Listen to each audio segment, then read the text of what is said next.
नमस्कार मंडळी. सध्या लाडकी बहीण योजनेवरून सगळीकडे चर्चा सुरू आहे. डिसेंबरच्या हप्त्याचे पैसे यायला आता सुरुवात होणार आहे. त्यातच पंतप्रधान नरेंद्र मोदी यांनी देशातील महिलांसाठी एक महत्त्वाची योजना सुरू केली आहे. या योजनेतून महिलांना महिन्याला 7,000 रुपये मिळणार आहेत.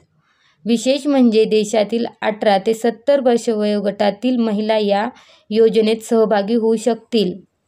या योजनेतून महिलांना आर्थिक साक्षर करून कायमस्वरूपी आर्थिकदृष्ट्या सक्षम करण्याचा सरकारचा उद्देश आहे. ही योजना देश पातळीवर राबवली जाणार आहे. पंतप्रधान मोदी यांनी हरियाणातील पानिपत येथून विमा सखी योजनेला सुरुवात केली आहे. आता विमा सखी योजना हरियाणातून सुरू झाली, पण हळूहळू ही योजना देशभर राबविण्यात येणार आहे. म्हणजेच या योजनेचा विस्तार देशभर केला जाणार आहे. या योजनेतून महिलांना पहिल्या वर्षात महिन्याला 7,000 रुपये विद्यावेतन देण्यात येणार आहे. दुसऱ्या वर्षी महिन्याला 6,000 रुपये देण्यात येतील, तर तिसऱ्या वर्षी महिलांना महिन्याला 5,000 रुपये विद्यावेतन मिळेल, असं या योजनेमध्ये सांगितलेलं आहे. म्हणजेच महिलांना 3 वर्षात 2,16,000 रुपये विद्यावेतन देण्यात येईल. महिलांना वर्षाला 48,000 रुपये कमिशनही मिळेल असं सांगितलं जातंय. या योजनेत सहभागी होण्यासाठी सरकारने काही अटी देखील घातल्या आहेत. त्यात पहिली अट म्हणजे वयोगटाची आहे. 18 ते 70 वयोगटातील महिलाच या योजनेसाठी अर्ज भरू शकतील किंवा योजनेत सहभागी होऊ शकतील. म्हणजेच किमान 18 वर्ष वय, तसंच जास्तीत जास्त वय 70 वर्ष असावं. किमान 10वी उत्तीर्ण आवश्यक आहे. ही योजना फक्त महिलांसाठीच आहे. तसेच सध्या जे LIC एजंट आहेत त्यांच्या कुटुंबातील व्यक्तींना या योजनेत सहभागी होता येणार नाही.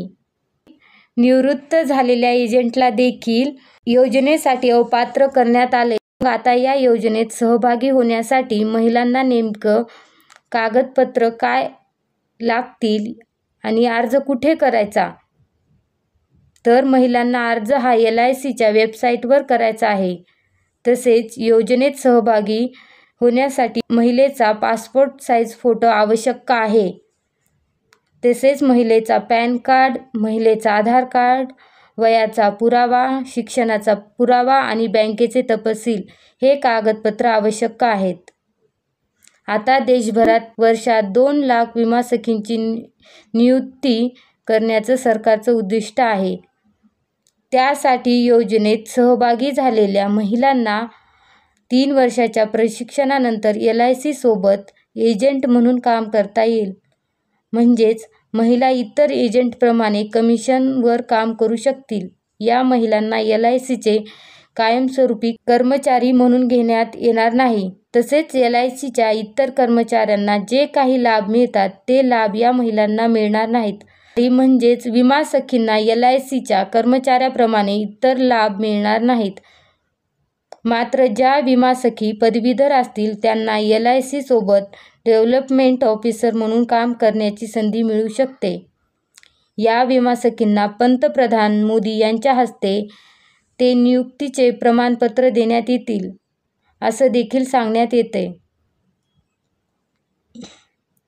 आता देशभरामध्ये पंतप्रधान नरेंद्र मोदी यांनी विमा सखी योजना सुरू केली, म्हणजे या योजनेचे उद्घाटन केले. पण नेमकं देशभरामध्ये योजना किती राबवली जाते? आता हरियाणापासून ही योजना सुरू झालेली आहे, परंतु देश पातळीवर याचा विस्तार करेपर्यंत नेमके किती दिवस लागतात, किती महिने लागतात हे अजून निश्चित करण्यात आलेलं नाही आहे. तसंच राज्याने नेमका किती विमा सखी या निवडल्या जातील, किती महिलांना पैसे मिळतील हे अजून स्पष्ट करण्यात आलं नाही आहे.